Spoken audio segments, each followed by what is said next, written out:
It's on with the action and our second bout of the evening. This bout is an amateur rules competition held in the lightweight division under 70.4 kilograms or 155 pounds. And our first fighter making his way to the cage and into the red corner. Put your hands together for Dean the Iceman Croft.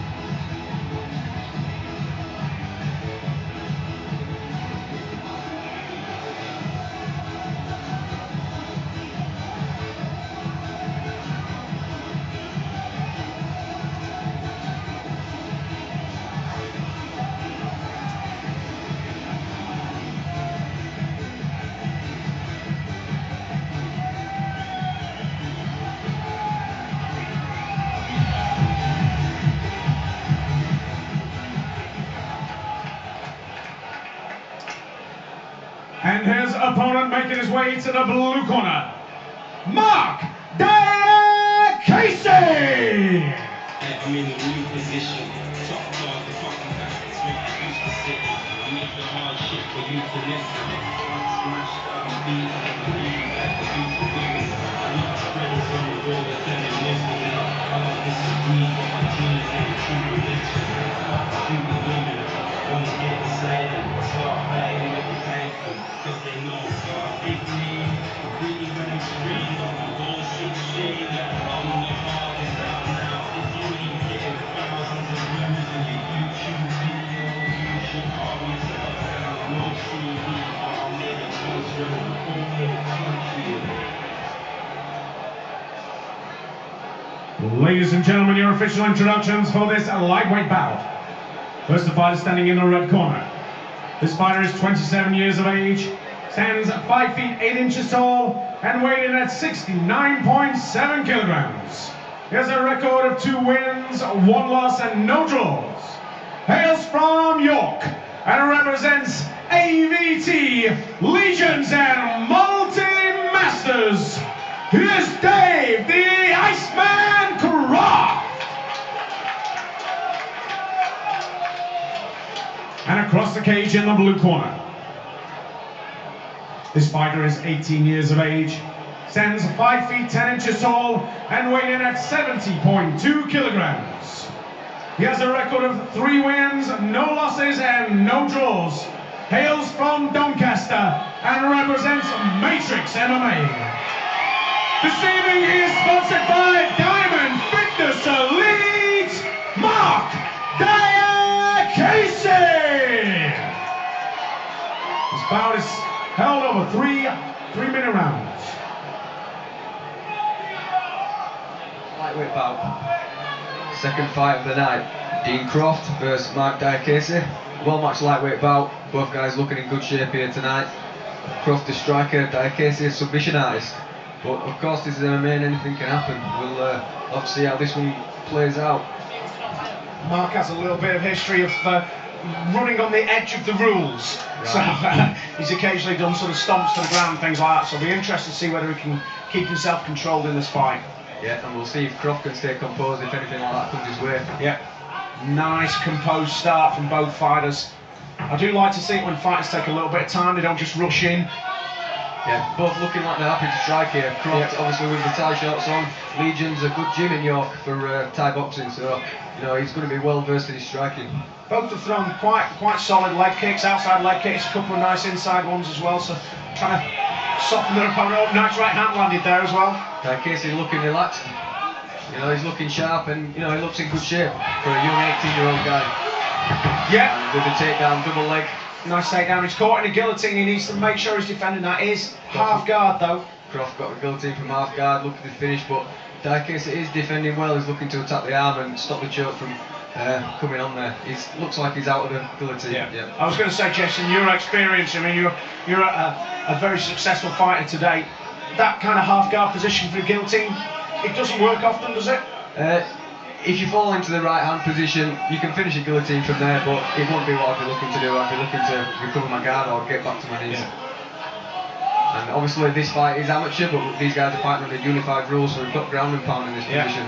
But not really taking advantage of it yet. Not so much yet, but maybe he's seeing if he can get a dominant position first before he gets a chance to let off his punches. Looking at the armbar. Beautiful little spin, I'm sure he tapped them. He's gritting his teeth. That looks nasty. That arm that looks on tight. The referee's got to be careful here. Now, defend yourself. Dino, defend yourself. Come on. Craig Warrington. Oh, and he's out. It's out. Great grip by Croft here. There's a triangle there. If he takes that, I can see that coming. Yeah, he needs to posture and get out of this. Steps over the head. He's doing well to defend it, and it looks like he's out of the triangle. Maybe no more Plata coming. Yeah, I was going to say the same thing. Diakiese looking very active off his back. It's impressive to see off a guy at just 18 years old. I mean, these are the guys though that are starting MMA from scratch, so they're not like, you know, the rest of the old guys like me that started out in a particular style. Diakiese's probably just done MMA from day one, so he should be skilled in every area. Yeah, he looked well rounded, his striking looked sharp, he got the takedown and now he's attacking off his back, so certainly looks like a well rounded prospect here. Yeah, so Croft from here needs to get some space if he wants to throw that leather. He needs to posture up a bit, drop them bombs in prime, try and sort of do some damage. Yeah, if he just keeps his head position there, he's not going to land any good strikes to finish the fight. He needs to posture, try and look to get past the guard to land some good strikes. Yeah, and of course he's in danger there. The submissions are a lot easier if... oh, and there we go straight away. Another triangle opportunity here. Just as you said it, Aaron, Diakiese looks to look for a submission. That's the end of the round though, and Croft has survived it. Yeah, I think Diakiese was very, very unlucky there. He managed to find that triangle a little too late. If that had maybe another 10-15 seconds in a round, I think he probably would have had a good chance of sinking that in nice and deep. Yeah, definitely. Croft has got some experienced cornermen, obviously. He's got Danny Mitchell, who's a Brazilian Jiu-Jitsu brown belt in his corner, and a very experienced pro MMA fighter. Danny will be giving him some stern words regarding his top game there. I don't think he'll be taking to it lightly. Yeah. Croft certainly lost the first round. Diakiese is looking good, but the second round, anything can happen. Yeah, I mean, it's a 10-9 round to me. I don't think it was overly dominant. It's just, I think, he got the takedown. The striking was fairly even, and obviously it was Diakiese who went for that tight armbar, and that was a really tight armbar. Yeah, to be honest, I would have gritted my teeth sat just meters away from that armbar. Croft certainly a tough guy though to grit his teeth and get through that one. And we'll resume again for the second round. Diakiese looking fresh and ready to go again. Croft, you know, he's looking the same, happy to get into this second round and see out the first. Another nice one kick to start. That right hand's coming in after the kick. He's landed that a couple of times in this fight now. I quite like that as a combination. You know, your opponent gets a choice of blocking one or the other most of the time. He got tagged back quite hard then, and that forced him to go for the shoot. He's got the takedown though, and Cross looking for the guillotine again, but that's let Diakiese pass. And he needs to stop looking for that guillotine from there and get a better position. It's a dangerous position as well from here because he's giving away various arm locks from this that you can quite quickly switch to. Well, he's given that up anyway, but he could have switched. Oh, he's got the back mount. He's looking slick on the floor, Diakiese. He's got the hooks in, he's got the back mount, and he's going to look for the choke from here. Now he's got a face bar position here. Maybe he'll use that to lever the chin up.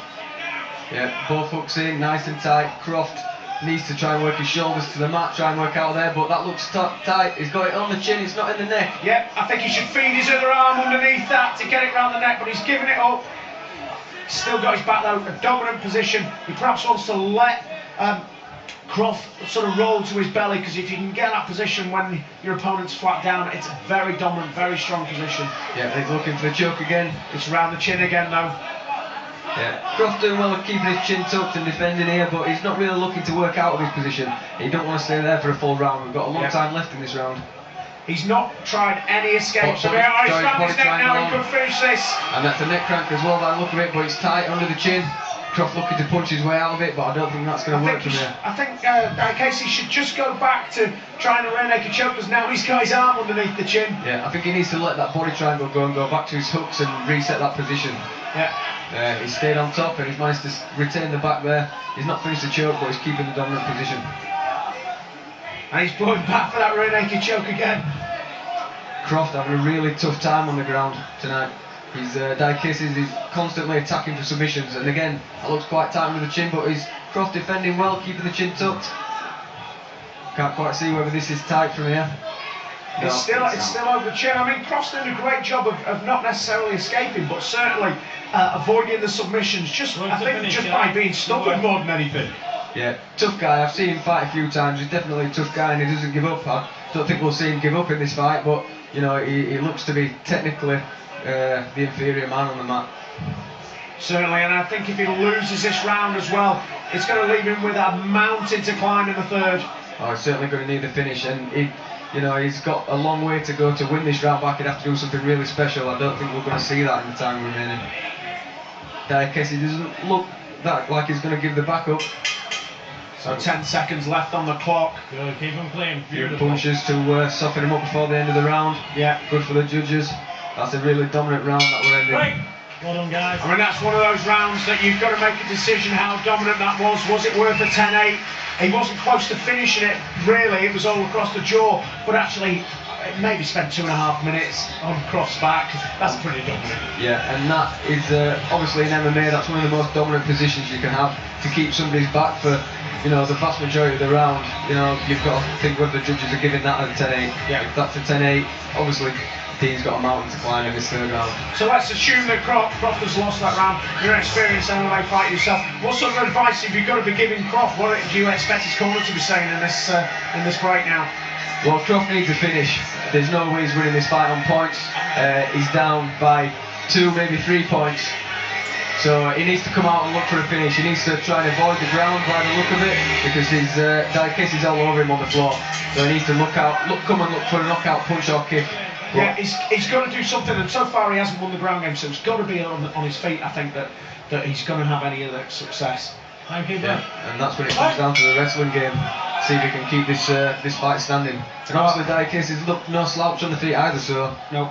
that won't be easy. I mean, wrestling really is king in this sport. It's the wrestler that decides where the fight's going to go. So, you know, I think the guy with the strongest wrestling in this third round will be the guy that will be able to get the nod from the judges. Yeah, definitely. And that's And a it's big takedown Diakiese. for Diakiese.